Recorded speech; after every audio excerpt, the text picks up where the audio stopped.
Everyone, welcome to my YouTube channel the soulful diary.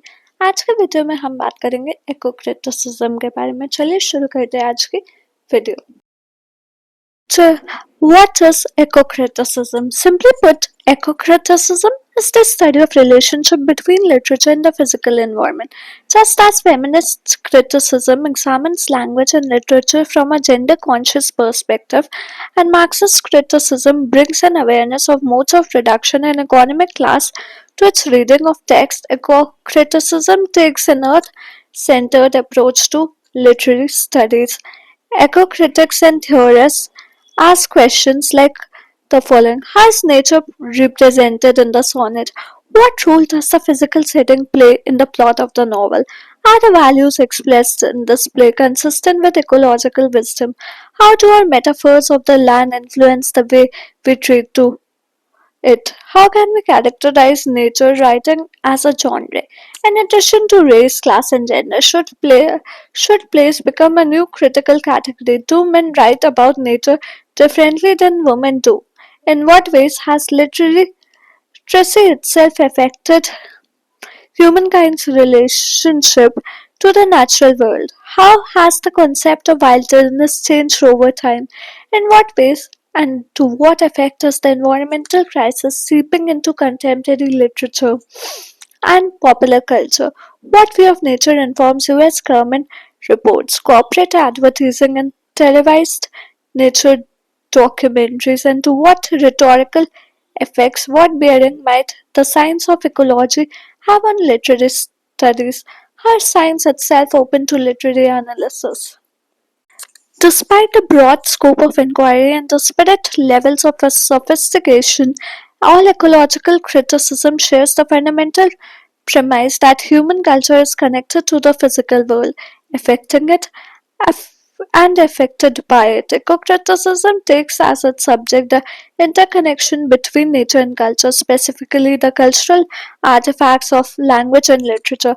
As a critical stance, it has one foot in literature and the other on land. As a theoretical discourse, it negotiates between the human and the non human. Like feminism and critical race studies, eco-criticism started with a critical reconceptualization of modernist notions of human psychological identity and political subjecthood.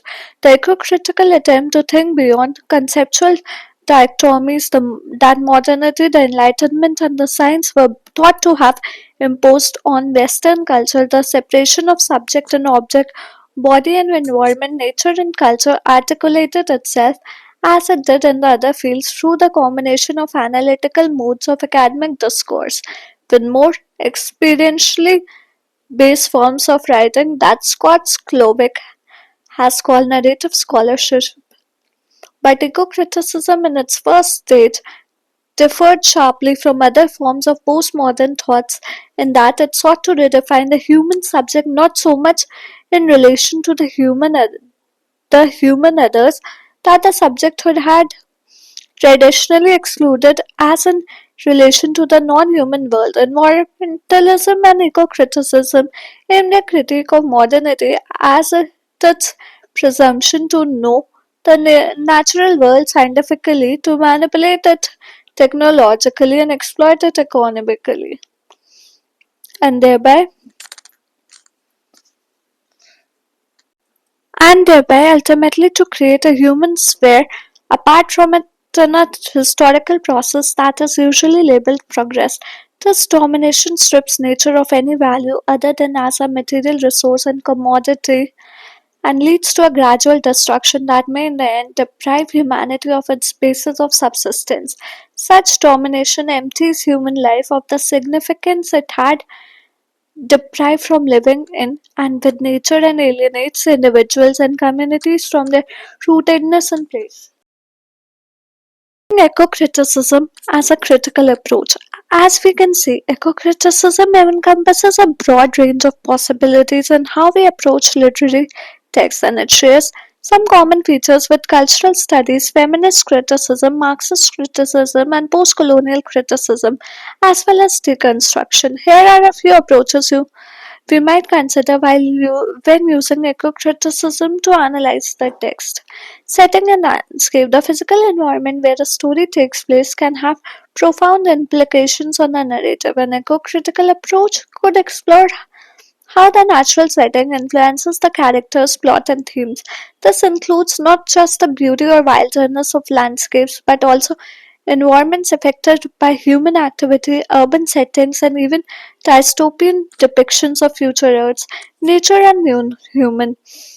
Examining the representation of animals, plants, and other non human elements in literature can reveal insights into human attitudes toward nature and the environment. Eco criticism can uncover anthropocentric, human centered perspective versus biocentric, life centered, or ecocentric, ecosystem centered perspective.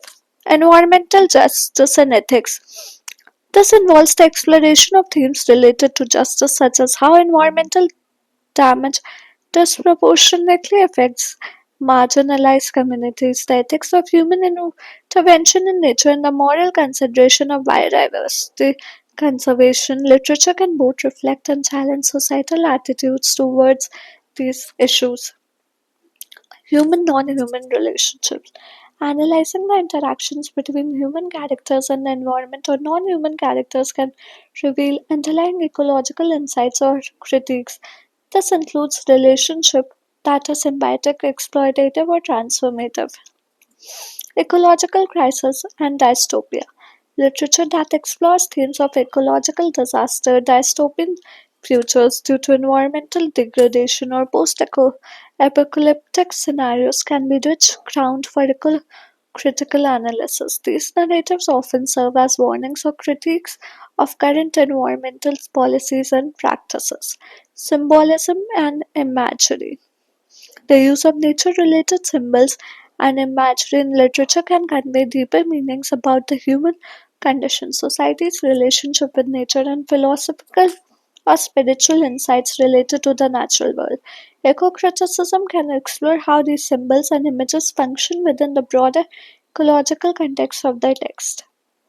When applying eco-criticism to literary analysis, scholars are encouraged to consider how these elements interact with traditional literary concerns such as character development, plot structure, and thematic depth, thereby enriching their interpretation of the text's environmental dimension.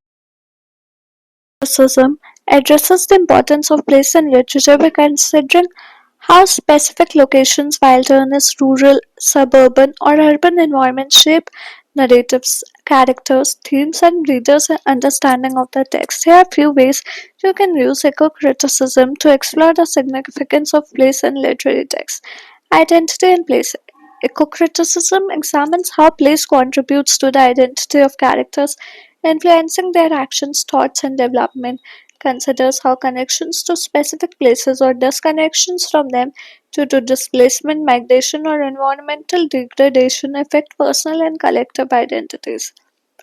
Cultural and historical context of place. This perspective involves analyzing how literature reflects the cultural and historical significance of particular places. Eco-criticism looks at how narratives are embedded in the historical exploitation, conservation, or reverence of certain landscapes and how these places hold the memories and histories of communities. Place attachment and sense of place. Eco-criticism explores the emotional bonds between people and places known as place attachment, how literature articulates these relationships. It investigates the sense of place, a deep understanding and appreciation of the unique characteristics of a place that can foster a strong connection to the environment and influence behavior towards it. Environmental awareness in place. Literature can raise awareness about environmental issues specific to a place, such as pollution, deforestation, urban sprawl, or climate change impacts. Co-criticism examines how texts bring attention to these issues, advocate for environmental justice, and promote a deeper understanding of and empathy for affected places. Intersections of place and power. Eco-criticism look at how Power dynamics are played out in the control and ownership of places, including issues related to colonization, industrialization, and environmental policy. It investigates how literature critiques or upholds these dynamics and explores the alternative ways of interacting with the environment.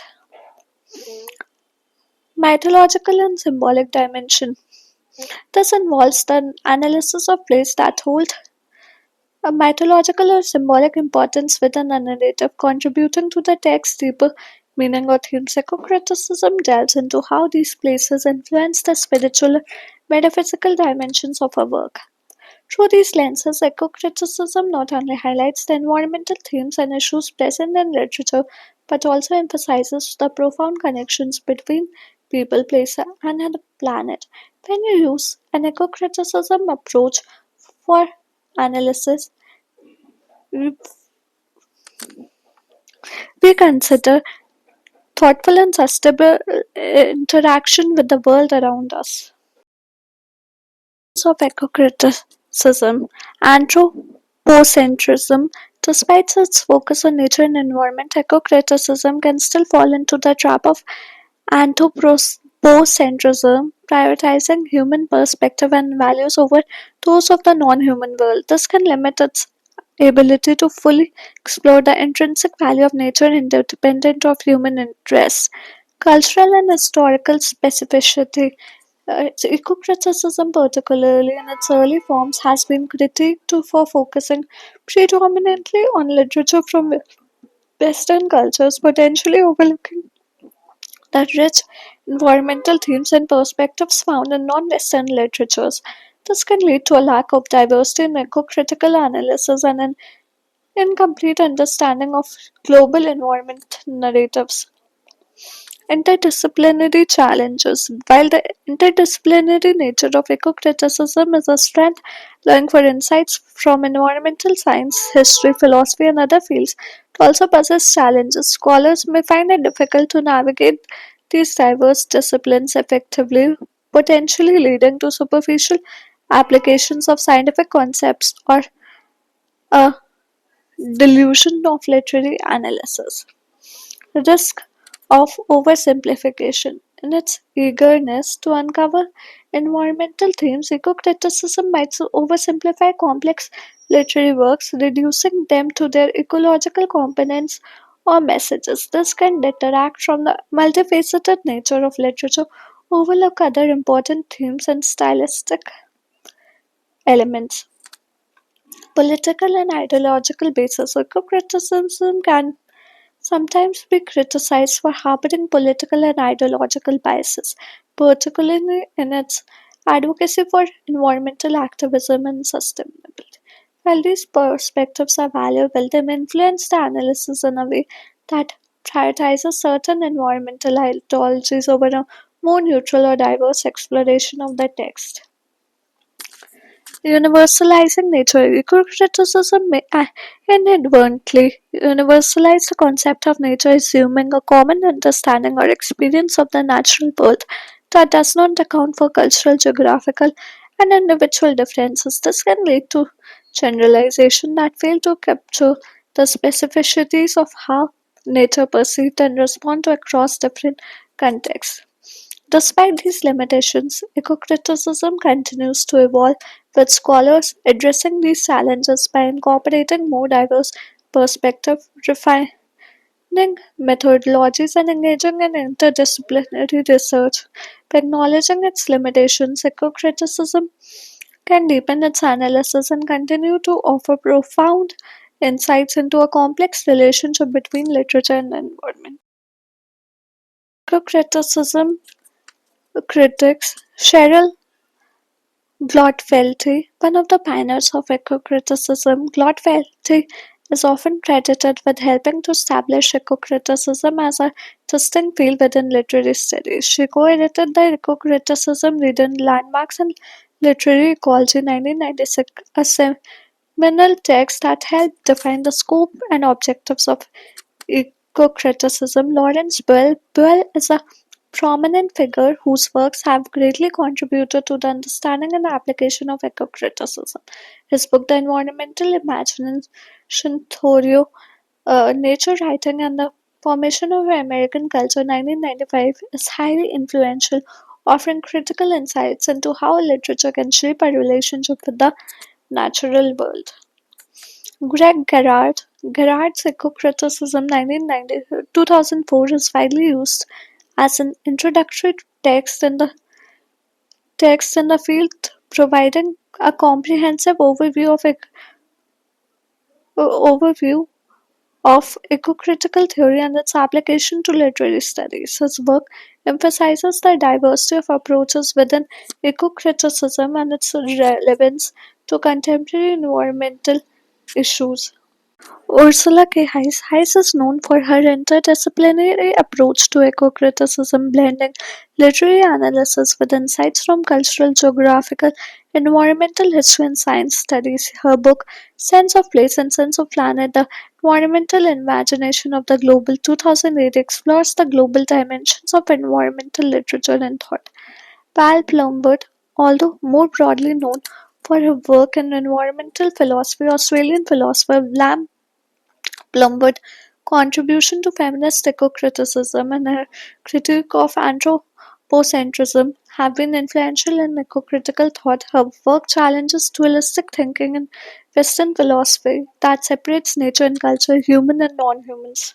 Timothy Morton, known for his work on the concept of dark ecology and the idea of hyperobjects, Morton's writing, including Ecology Without Nature, Rethinking Environmental Aesthetics 2009, challenges traditional notions of nature and encourages a radical rethinking of ecological relationship.